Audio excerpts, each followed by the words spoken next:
The cave floor was littered with human bones, cracked skulls, shattered femurs, teeth marks etched deep into ancient ribs. But these weren't the remains of a massacre. They were dinner. In 1994, archaeologists in Spain made a discovery so disturbing it would rewrite our understanding of human survival. At the Atapuerca site, they found evidence that our prehistoric ancestors didn't just kill each other. They systematically butchered, cooked, and consumed their own kind. The bones told a story written in fractures and cut marks, a dark chapter from 800,000 years ago, when humans first crossed a line that still haunts us today. What drove our ancestors to commit the ultimate taboo? The answer is more terrifying than you think. Welcome to Weird Histories. Don't forget to subscribe and comment your favorite topic for future videos. The human skull in Dr. Antonio Rosas's hands told a story of unimaginable horror. Dated to 49,000 years ago, this Neanderthal cranium bore telltale marks that made his blood run cold. Clean cuts along the jaw, precise fractures at the base. Someone had systematically removed the brain with stone tools, scraping every last morsel of gray matter from the bone. This wasn't an isolated incident. At El Sidrón Cave in Spain, researchers uncovered the remains of 12 Neanderthals, men, women, and children, all bearing identical processing marks. Their bones had been cracked open like nuts to extract the marrow, their skulls emptied like bowls. Even more disturbing, DNA analysis revealed these victims were all related. An entire family had been butchered and consumed by their own kind. The evidence was undeniable. Our closest evolutionary relatives were cannibals. But this revelation was just the beginning of a much darker archaeological nightmare. Across Europe, similar sites began emerging from the shadows of prehistory.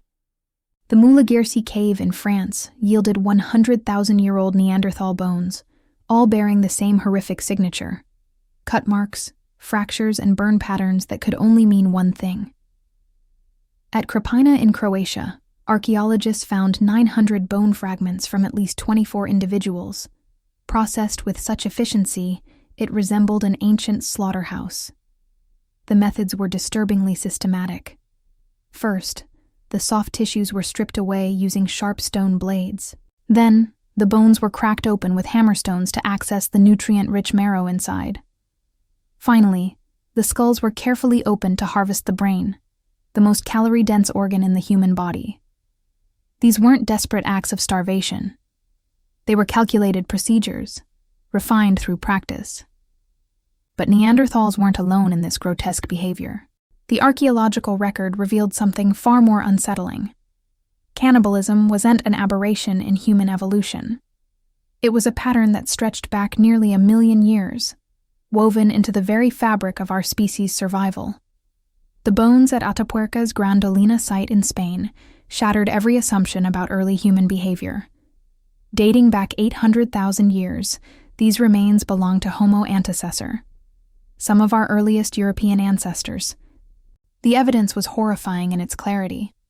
11 individuals, ranging from children to adults, had been systematically butchered and consumed by their own species.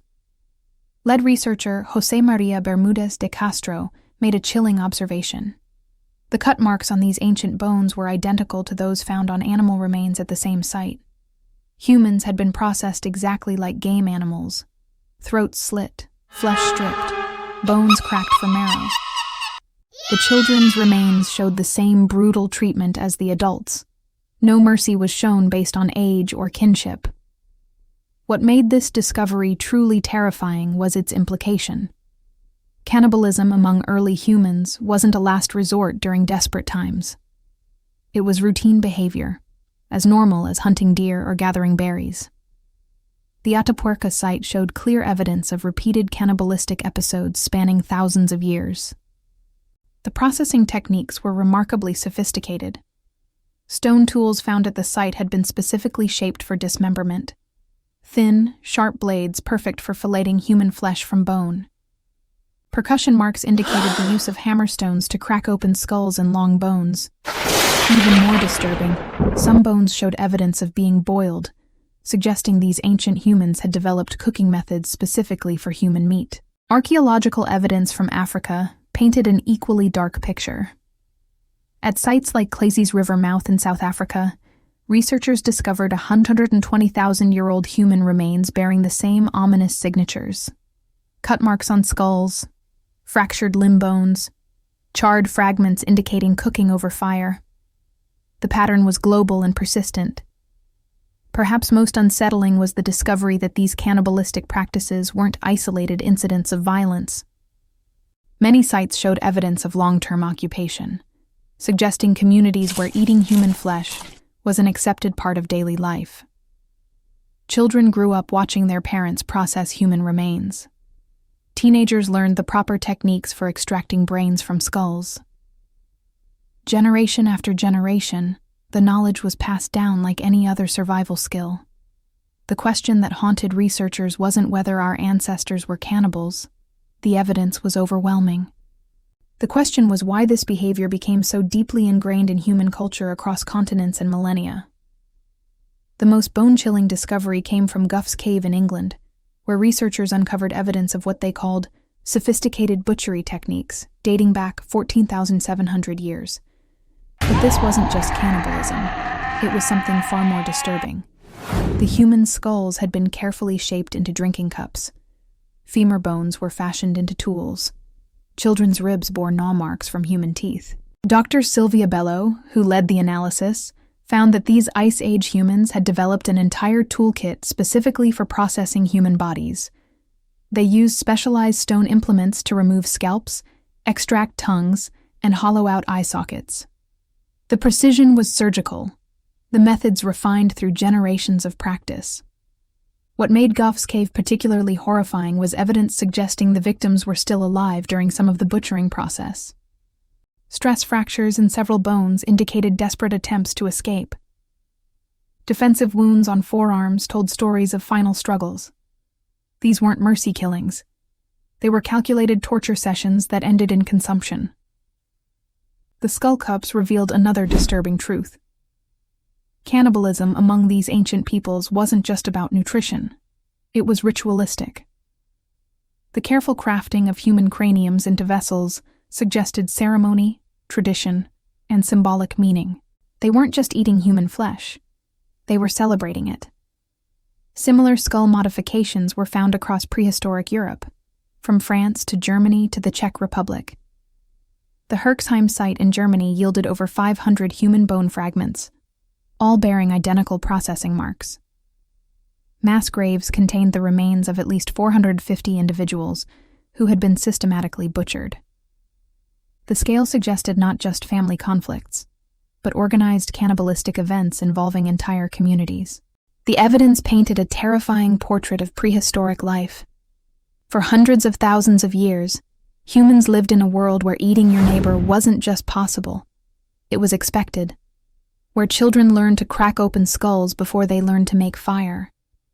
Where the difference between predator and prey could shift in an instant, and survival often meant crossing lines that modern humans can barely comprehend. But the most disturbing revelation was yet to come: the psychological and cultural forces that drove our ancestors to these extremes, and how those ancient hungers still lurk within human nature today. The winter of 128,000 years ago was unlike any other. Ice sheets stretched across northern Europe, locking the continent in a frozen death grip that would last for millennia. In a cave near what is now France, a small band of Neanderthals huddled around a dying fire, their food stores long since depleted. Outside, the howling wind carried the scent of approaching death. When archaeologists discovered this site centuries later, they found the horrifying aftermath of that winter. The bones told a story of systematic starvation cannibalism that began with the weakest members of the group. First, the elderly were consumed, then the injured. Finally, the children. Cut marks on tiny rib cages revealed that even infants weren't spared when hunger drove the survivors past the point of human recognition. But starvation alone couldn't explain the global prevalence of prehistoric cannibalism. Research revealed something far more disturbing. In many cases, human flesh wasn't consumed out of desperation, it was actively preferred. Studies of bone chemistry from various sites showed that communities with abundant animal resources still regularly consumed human meat. The Fombregoua site in France yielded remains of 6 humans who had been butchered and eaten during a period of apparent abundance. Deer bones, rabbit remains, and plant materials were found in the same layers, proving food scarcity wasn't a factor. The implications were chilling. These ancient humans had developed a taste for their own kind. They hunted other humans not from necessity, but from choice. Anthropologists began to recognize what they called predatory cannibalism, the systematic hunting of other human groups, specifically for food. Evidence from Papua New Guinea's archaeological record showed that some communities became so specialized in hunting humans that they developed specific weapons and tactics for the purpose. Stone spear points found at these sites were uniquely designed for penetrating human skulls. Pit traps were sized perfectly for capturing adult humans. Entire cultures had evolved around the premise that other humans were simply another form of game animal. The psychological transformation required for this behavior defied modern understanding. How did human beings, creatures capable of art, language, and complex social bonds, convince themselves that consuming their own species was not just acceptable, but desirable? The answer lay in the twisted psychology of prehistoric tribal warfare and the darkest aspects of human social behavior. Archaeological evidence suggested that many instances of cannibalism were not random acts of violence. They were calculated strategies designed to psychologically destroy enemy communities. At the Mancos site in Colorado, researchers uncovered the remains of at least 35 individuals from around 1150 CE who had been subjected to what scientists call overkill processing. The victims hadn't just been killed and eaten, they had been systematically tortured, mutilated, and desecrated in ways that served no nutritional purpose. Bones were carved with symbols. Skulls were arranged in ritualistic patterns. Internal organs were removed and scattered in precise configurations. Dr. Christy Turner, who studied these remains, identified this as terroristic cannibalism, the use of human consumption as psychological warfare. The goal wasn't just to eliminate enemies, but to traumatize survivors so completely that they would abandon their territory without a fight. The message was clear: resist us, and this will be your fate. This pattern appeared across prehistoric sites worldwide. In Fiji, ancient settlements showed evidence of mass cannibalistic events where entire villages were consumed in elaborate ceremonies. Survivors from neighboring communities would be forced to witness these rituals, spreading terror throughout the region. The psychological impact was so effective that some island chains were completely depopulated through fear alone. The most disturbing aspect was how quickly normal humans could be conditioned to participate in these atrocities. Evidence from various sites suggested that cannibalistic raids involved entire communities. Men, women, and even children participated in the butchering and consumption of victims. Social pressure and cultural normalization turned ordinary families into willing participants in acts that would horrify modern sensibilities. Brain imaging studies of modern humans exposed to extreme stress suggest that prehistoric communities living under constant threat of cannibalistic attack would have experienced permanent psychological changes.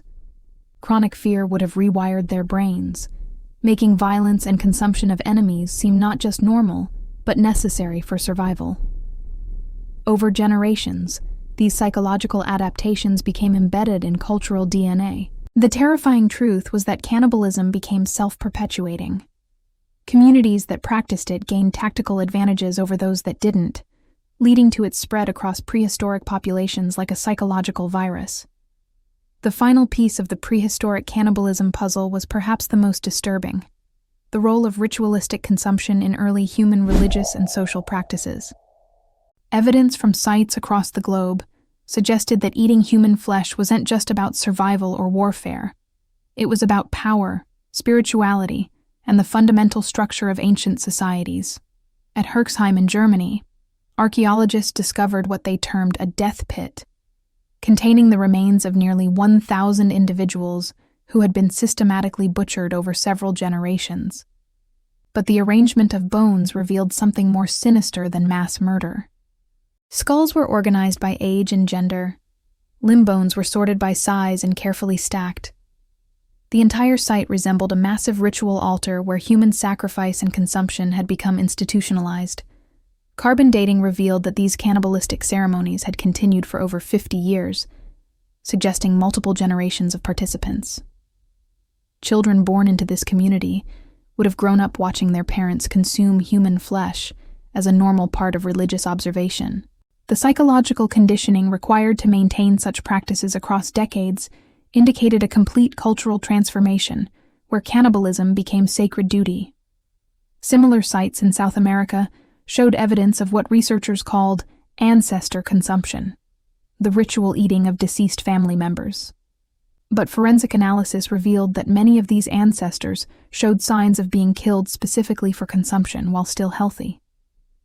The practice had evolved from honoring the dead to manufacturing victims for ritualistic purposes. Perhaps most chilling was evidence from multiple sites suggesting that cannibalistic communities developed social hierarchies based on consumption privileges. High-status individuals were given access to specific body parts, particularly brains and hearts, while lower-ranking members received only scraps. Some remains showed evidence of being prepared alive, with victims kept in captivity and fed specific diets to improve the flavor of their flesh. The psychological mechanisms that enabled these behaviors still exist within human nature today. Modern studies of extreme situations, from the Donner Party to the Andes plane crash survivors, show how quickly civilized humans can cross taboos they once considered absolute. The difference is that our prehistoric ancestors built entire societies around these dark impulses, creating cultures where humanity's greatest horror became its most sacred tradition. The archaeological evidence is undeniable and deeply unsettling. For hundreds of thousands of years, cannibalism wasn't an aberration in human behavior. It was woven into the very fabric of our species' survival strategy. From the systematic butchering at Atapuerca 800,000 years ago to the ritualized consumption ceremonies that persisted well into recorded history, our ancestors crossed lines that modern humans struggle to even comprehend. What makes this history truly horrifying isn't just the scale of these practices, but their sophistication. These weren't desperate acts by starving people. They were calculated, refined techniques passed down through generations. Communities developed specialized tools for processing human remains. Children learned to crack skulls before they learned to read. Entire cultures evolved around the premise that consuming other humans was not just acceptable, but sacred. The psychological mechanisms that enabled this behavior haven't disappeared.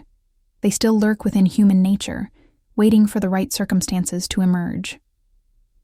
Modern cases of cannibalism during extreme situations prove that the same neural pathways that drove our ancestors still exist within us.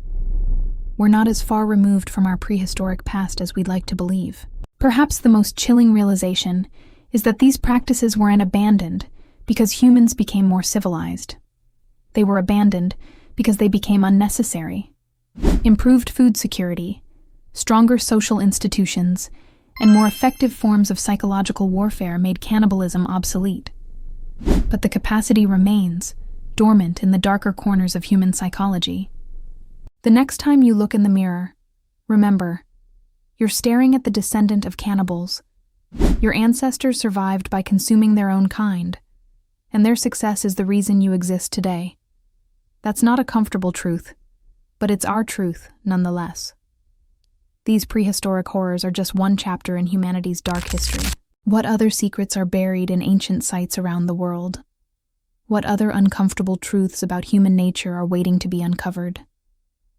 If you found this journey into our species' darkest past as fascinating as it was disturbing, make sure to subscribe to Weird Histories for more content that explores the bizarre, shocking, and often terrifying realities of human history. Hit that notification bell so you never miss our latest discoveries. What historical topic would you like us to investigate next? Drop your suggestions in the comments below. But be warned, the deeper we dig into human history, the more unsettling the truths we uncover. Some knowledge comes with a price, and once you know these things about our past, you can never unknown them. Thanks for joining us on this dark exploration of human nature. Until next time, Sleep well knowing that the monsters our ancestors feared were not hiding in caves. They were the ones living in them.